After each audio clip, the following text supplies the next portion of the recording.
Right Parvathipuram Manyam జిల్లాలో గిరిజన సంక్షేమ గురుకుల బాలికల రెసిడెన్షియల్ ఏకలవ్య పాఠశాలలకు చెందిన విద్యార్థినులు అస్వస్థతకు లోనయ్యారు. 75 మంది విద్యార్థినులు పచ్చకామెర్ల బారిన పడినట్లు గుర్తించారు. పార్వతీపురం ఆసుపత్రిలో చికిత్స పొందుతున్నారు. అస్వస్థతకు గురైన విద్యార్థినుల సంఖ్య క్రమంగా పెరుగుతోంది. 27 మందిని మెరుగైన వైద్య చికిత్స కోసం విశాఖ కేజీహెచ్ కు తరలించారు. వారం రోజుల వ్యవధిలో 2 విద్యార్థినులు మృతి చెందారు. ఇక ఫుడ్ పాయిజన్ కారణంగానే విద్యార్థినులు అస్వస్థతకు గురైనట్లు తెలుస్తోంది. విద్యార్థినుల తల్లిదండ్రులు ఆందోళన చెందుతున్నారు.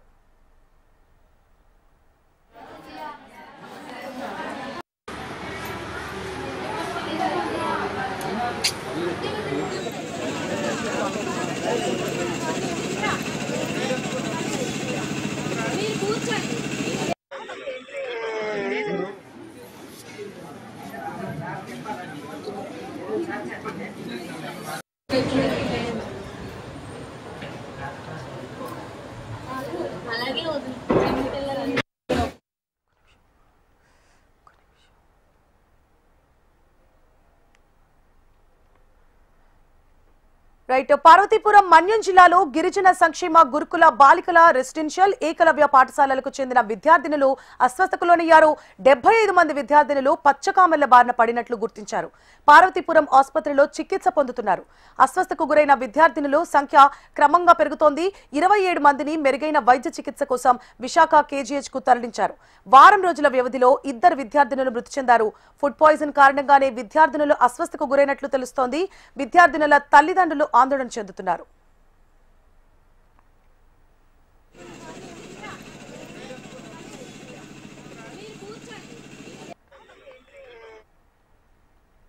రైట్ పార్వతీపురం మన్యం జిల్లాలో గిరిజన సంక్షేమ గురుకుల బాలికల రెసిడెన్షియల్ ఏకలవ్య పాఠశాలకు చెందిన విద్యార్థినులు అస్వస్థతకు గురయ్యారు. వీరి సంఖ్య ఇంకా పెరుగుతున్నట్లు తెలుస్తోంది. వారం రోజుల వ్యవధిలో 2 విద్యార్థులు మృతి చెందారు.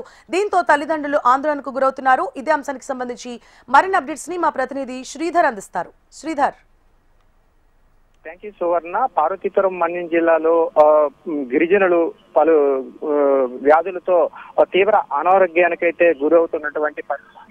అంటే తాజాగా కురుపాం గిరిజన గురుకుల బాలికల గురుకుల పాఠశాలలో ఈ పరిస్థితి అయితే నెలకొందని చెప్పాలి. ప్రధానంగా చూసుకుంటే గనక తీవ్ర అనారోగ్యం, అలా తీవ్ర జ్వరం, అలాగే పచ్చకామెర్ల లక్షణాలతో దాదాపుగా 85 మంది విద్యార్థినులకైతే ఈ పరిస్థితి అయితే వచ్చింది. దీంతోనే వీళ్ళి పార్వతీపురం జిల్లా కేంద్ర ప్రభుత్వ ఆసుపత్రికి అయితే తరలించారు. ప్రస్తుతం ఈ 85 మందికి కూడా చికిత్స అందిస్తున్న తరుణంలో పువ్వుల అంజలి, అలాగే తోయిక కల్పన అనే 10వ తరగతి విద్యార్థులు మృతి చెందినటువంటి పరిస్థితి ఏర్పడటంతో అక్కడ ఉన్నటువంటి స్థానిక విద్యార్థులతో పాటు తల్లిదండ్రులు కూడా తీవ్ర ఆందోళనకైతే గురయ్యారు. ప్రస్తుతం అయితే ఈ విద్యార్థులకు అనారోగ్యానికి బారిన పడటానికి గల కారణాలు, అలాగే దాని తాలూకు పరిస్థితుల్ని అన్వేషించడానికి ఇప్పటికే ఏపీ వైద్య బృందం అయితే అక్కడ పరిశీలించి అక్కడ విచారించిన తర్వాత ప్రభుత్వానికైతే నివేదిక అయితే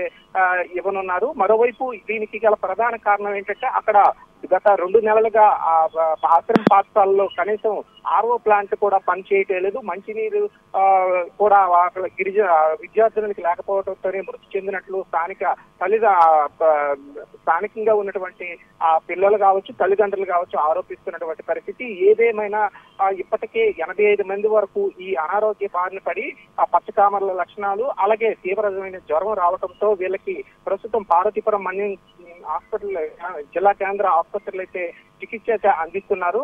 మరో 27 మందికి కూడా తీవ్ర అస్వస్థతకు గురి కావడంతో వాళ్ళకి విశాఖ కేజీహెచ్ కి అయితే తరలించి వైద్యం అందిస్తున్నారు. ప్రస్తుతం పార్వతీపురం మన్యం జిల్లా కేంద్రంలో ఉన్నటువంటి ఆసుపత్రిలో 63 మంది విద్యార్థులకైతే వైద్యం అయితే అందిస్తున్నటువంటి పరిస్థితి. ఈ నేపథ్యంలోనే దీనికి గల ఈ అనారోగ్యానికి గురవడానికి గల ప్రధాన కారణాలు అయితే అన్వేషిస్తున్నారు. ఇంతవరకు కూడా ఎందుకు చనిపోతున్నారు అనేది కూడా తెలియని పరిస్థితి. మొత్తం మీద వారం వ్యవధిలోనే 2 విద్యార్థులు మృతి చెందడంతో అధికార యంత్రాంగం అయితే పూర్తి స్థాయిలో అప్రమత్తమైంది. దీనిపై కలెక్టర్ ప్రభాకర్ రెడ్డి ఇప్పటికే దానిపై పూర్తి విచారణ చేసి నివేదిక సిద్ధం చేయాలని చెప్పేసి ఆదేశించారు. ఈ క్రమంలోనే గురుకులం సెక్రటరీ గౌతమి అక్కడికి వెళ్లి పూర్తి స్థాయిలో అక్కడ ఆహారం కావచ్చు, నీటిని ఏ విధంగా వినియోగిస్తున్నారు, అక్కడ ఆహార శాంపిల్స్ ని ఏ విధంగా తీసుకొని పూర్తి స్థాయిలో నివేదిక ఇవ్వనున్నట్లయితే తెలుస్తున్నటువంటి పరిస్థితి. మొత్తం మీద ప్రస్తుతం ఈ 85 మంది విద్యార్థుల్లో ఇప్పటికే Parvathipuram Manyam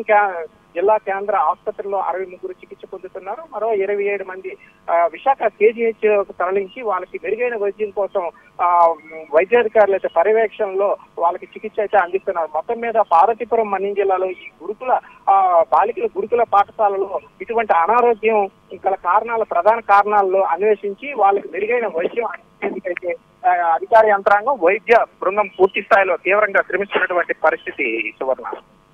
right, thank you for the update Sridhar.